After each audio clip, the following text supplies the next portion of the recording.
Subscribe to our YouTube channel and press the bell icon to get the latest updates. The World Test Championship final between India and New Zealand is in a very absorbing stage. And in spite of that, if I am standing outside recording this episode of Cut the Clutter on boring Indian politics, it shows two things. One, that which is easily said, that I take my job very seriously as a professional. That's easy. The second is my compliment to you, that I take you, the readers, the viewers, the watchers, much too seriously to take this time off to watch a few more overs of cricket. Even if I am talking politics, I know that you will watch it at some point of time. Now, politics also is opposition politics. Very often when you say opposition politics, people say, what opposition? Because that's the kind of situation you have when you look at the central authority or central power in India. But some of this has changed. If you look at the map of India, you will find that BJP rules most of the states in the heartland, not just the Hindi heartland, but generally the heartland. In the coastal states, it's not so strong. So in fact, barring Gujarat, Karnataka and tiny Goa in between, other coastal states are not with the BJP. So many of these are with regional parties, and they are the ones who now are trying to see what life could be going ahead, and they are now all making their maneuvers for 2024. Now they got together today under the banner of something called Rashtra Manch. Sounds like you've heard it before. You haven't heard this, but you've heard many other similar names in the past. Rashtra Manch. So I know that you're skeptical, and for good reason. I'll tell you why. So they got together, about 14-15 of them, and they discussed things. As this was happening, the backdrop was Prashant Kishore, who is kind of election advisor, who recently added to his fame by helping Mamata Banerjee defeat the BJP in West Bengal. He has had 2 long meetings with Sharad Pawar, one in Mumbai, one in Delhi. So now that let tongues wagging that look, if he's meeting Sharad Pawar, who may not have many seats or many votes, and whose own political footprint may be confined to a few districts of Maharashtra, but the fact is that he is a unifier, he can make deals, he has IOUs in all directions, and he is the senior most and the sharpest political mind in the opposition.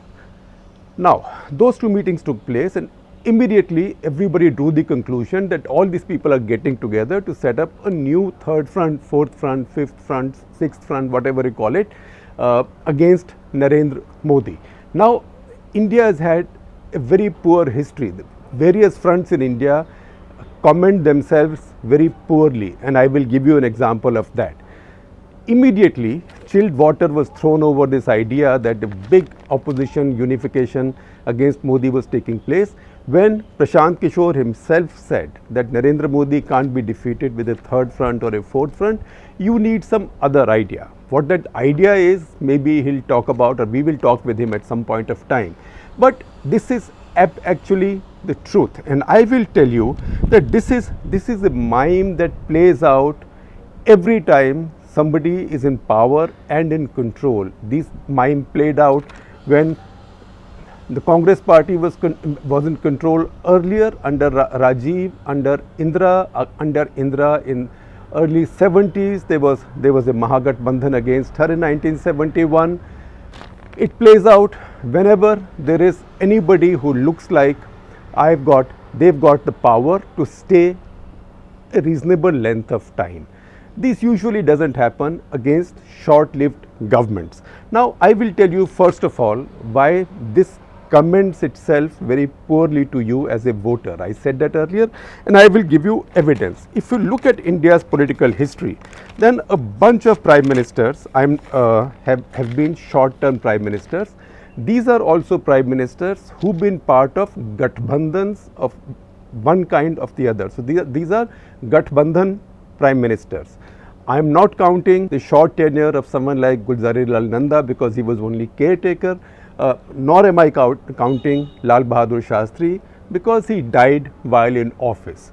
But I am counting others who came not from a one party or one party dominated government, but as part of an alliance which was set up essentially to keep somebody else out.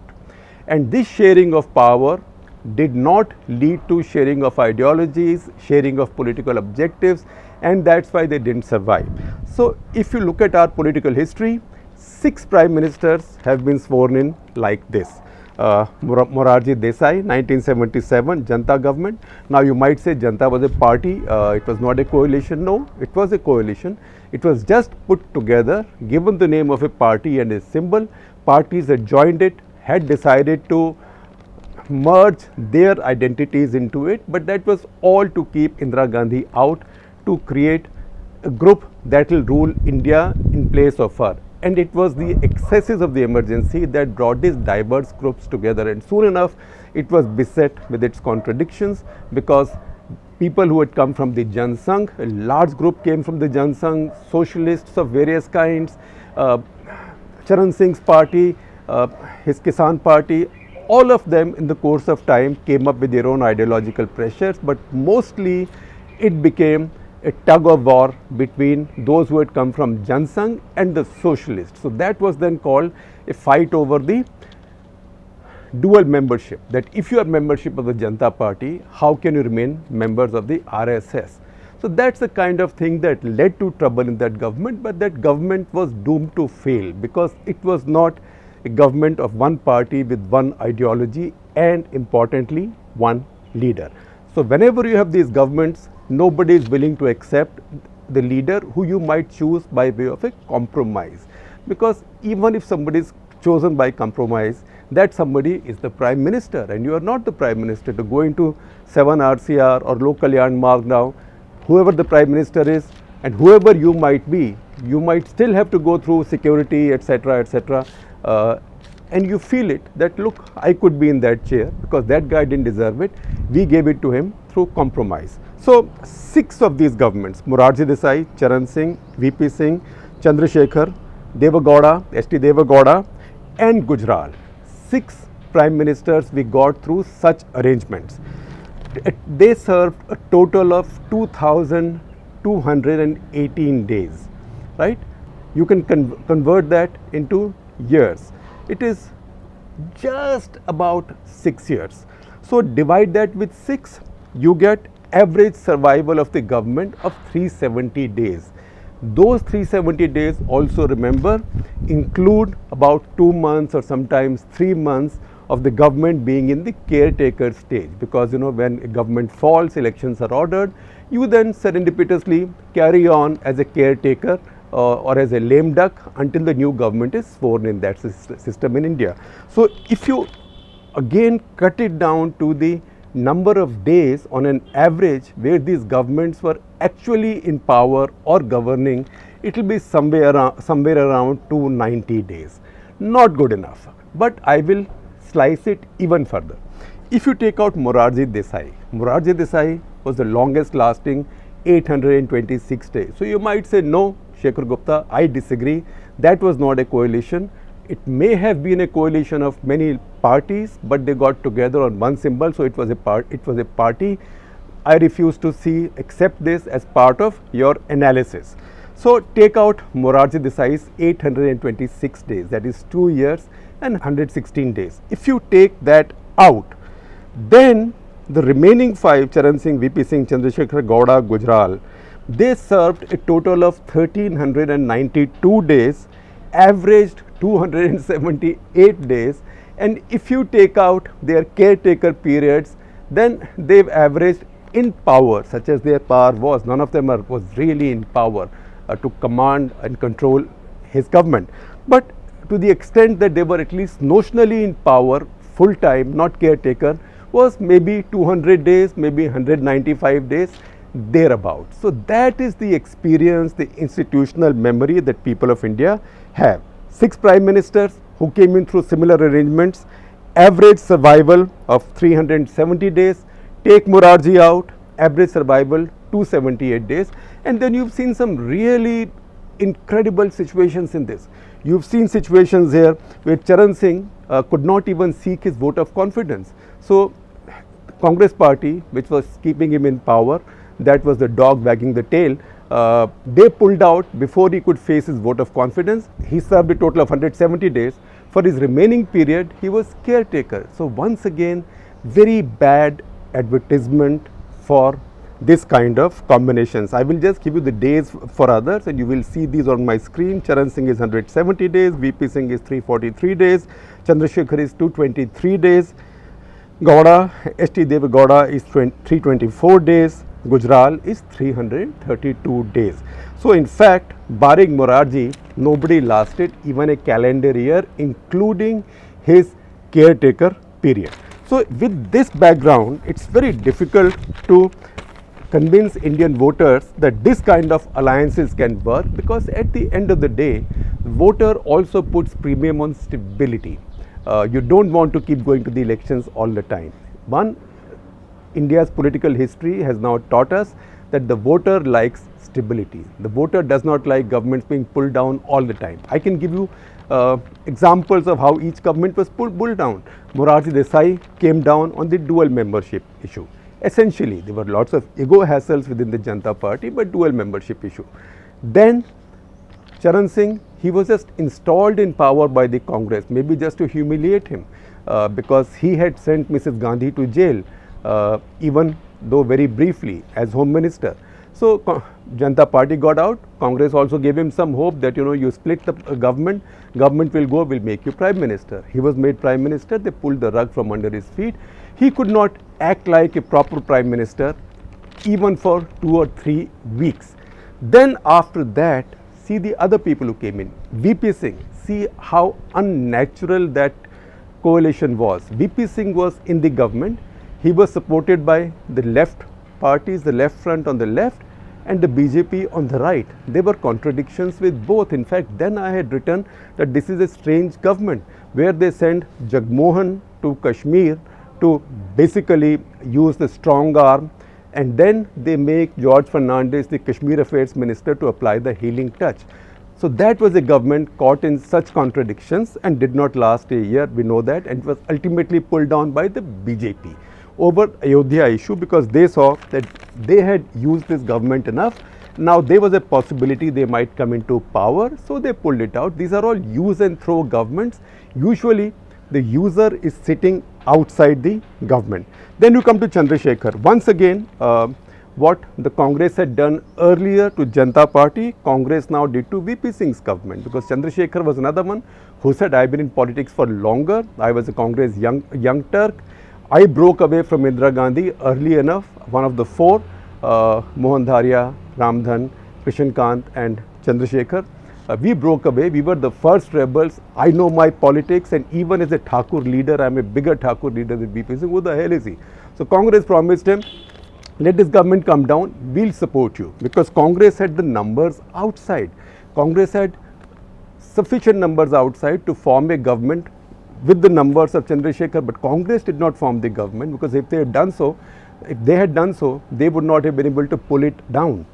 So they installed Chandrasekhar and pulled him down on the flimsiest of excuses. The excuse was that 2 cops, plainclothesmen of Haryana police, were walking up and down in front of the 10 Janpath boundary wall and thereby allegedly spying on the Congress First family. On that pretext, his government was brought down. He lasted 223 days. Deve Gowda, we know what happened. Deve Gowda again was supported by the left and the Congress party to keep the BJP out of power. In each case, idea was to keep somebody out of power. Morarji Desai, Janata, keep Indira Gandhi out of power. Charan Singh, keep the rest of the Janata Party out of power. VP Singh, to keep the Congress out of power, the corrupt dynasty, quote unquote, corrupt dynasty out of power. That was in the aftermath of Bofors. Chandrasekhar, to keep the BJP out of power. Gowda and Gujral also to keep the BJP out of power. So the objective in each case was to keep somebody out of power, not to put somebody in power, and that's why they didn't last. Gowda, again Congress found a flimsy excuse that in something called Jain Commission report, everybody's forgotten about it. There was some insinuation that DMK may have had a role, at least of omission, if not commission, in Rajiv Gandhi's assassination. That's been forgotten.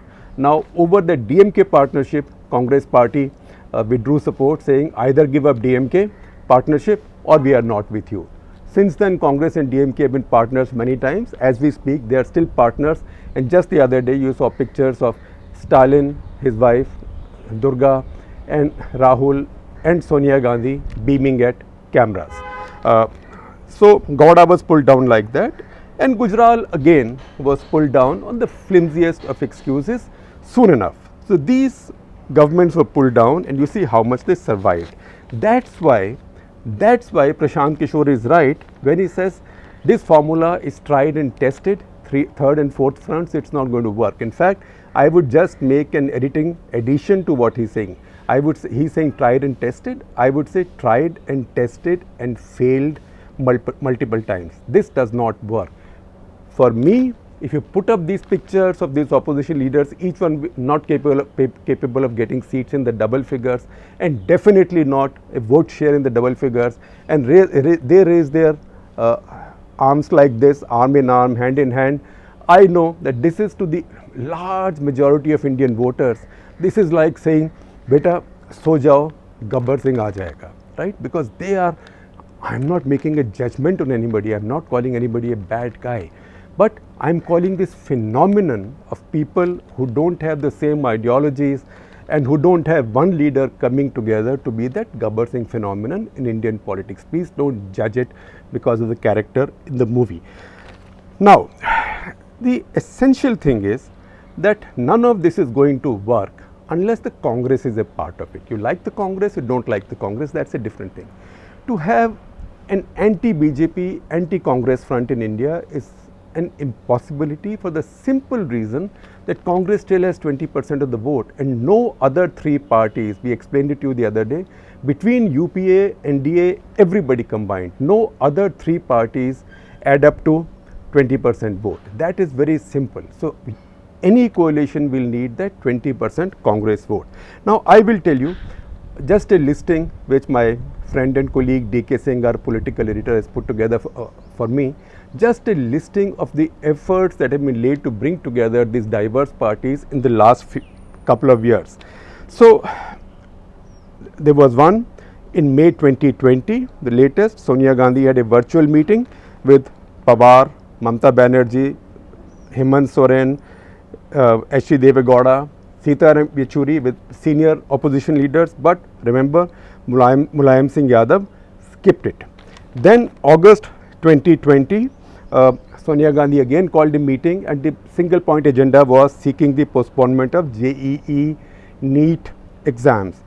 Mamta, Uddhav, Hemant Soren attended it, but otherwise didn't go very far. So this is the category that DK Singh helps me by putting it as, by headlining it as an alliance including the Congress but failing. And the second category will be alliance, not anti-BJP alliance, not including the Congress, and still failing, still proving a non-starter. Then May 2017, Sonia Gandhi organized a lunch with lots of opposition leaders, didn't reach anywhere. March 2018 for S.T. Kumaraswamy swearing in Karnataka.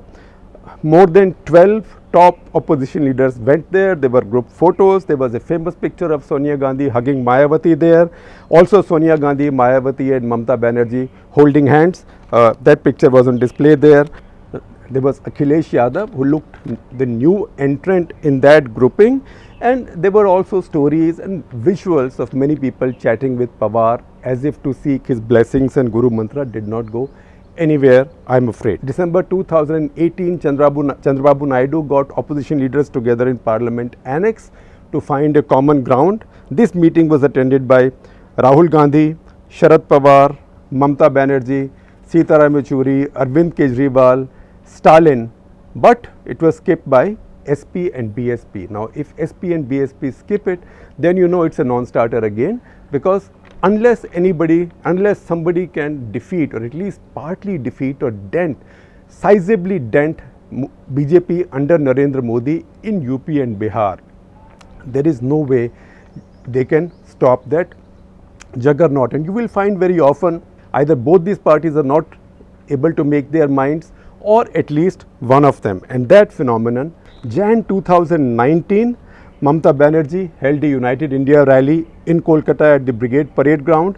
More than 20 leaders, including H.D. Kumaraswamy, Farooq Abdullah, Omar Abdullah, Akhilesh Yadav, Gegong Gapang of Arunachal, Mallikarjun Kharge, Abhishek Manu Singhvi attended. But remember, Sonia Gandhi and Rahul Gandhi missed it.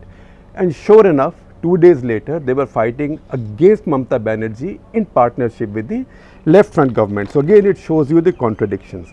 Then you see the second category, which is the beginning of the end of the non-Congress anti-BJP fronts. If you see these, usually these are called federal fronts. So in December 2018, KCR thought, because he had defeated the Congress and in a way the BJP also in Telangana, he thought he could set up a non-Congress, non-BJP front, and the states could then take over India in a federal front. It was a non-starter, as we knew it was going to be. He met Hemant Soren.